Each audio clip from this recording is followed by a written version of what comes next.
What's up, everybody? This is Dominic Berquist, brand manager over at New Holland Brewing Company. I just want to say a big thank you to everybody who's been pushing Dragon's Milk, and particularly Dragon's Milk White over the last couple of months. Obviously, we've seen a ton of success. It is delicious. And I'm just here to answer a couple questions that you may have around the brand and help you sell that in a little bit easier at retail. I've been told I have a face for radio and a voice for print journalism, so I'm going to go right to a PowerPoint and let you get rid of this out of your site, and so you can get back to selling a little bit of this. Cheers, guys. All right, now that you aren't distracted by my good looks, let's get right into this. The biggest question we've heard up front has truthfully been, what the hell is a white stout? Hopefully over the next few minutes, I'll be able to give you all the tools to help explain that and get this delicious brew on shelf. This really is a brand new style. You're not going to see a competitive set for it because one doesn't necessarily exist. Our brewers have pushed the boundaries as to what a stout can be, and with great success. You basically have the opportunity now to sell a one-of-a-kind product, which is certainly an anomaly in the craft beer landscape. So what is a white stout?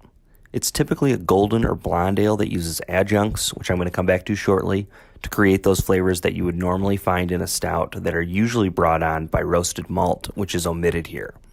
Adjuncts here are anything outside of your traditional brewing ingredients.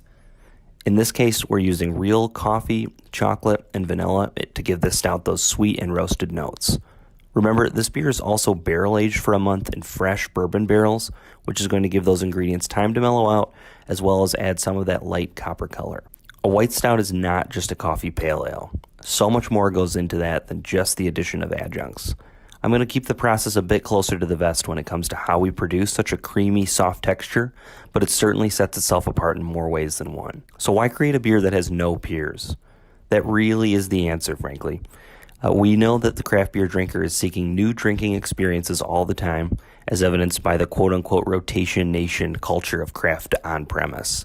The beer really stands alone. Most accounts have never going to have had a white stout on their draft board, and the same can be said at the grocery store.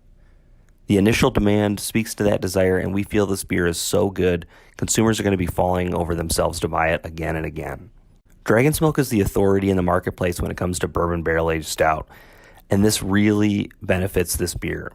When selling it in or explaining to customers, I say that Dragon's Milk White carries many of the same flavor notes of Dragon's Milk, the aforementioned coffee, chocolate, vanilla, and oak, but they're rearranged in a completely new way.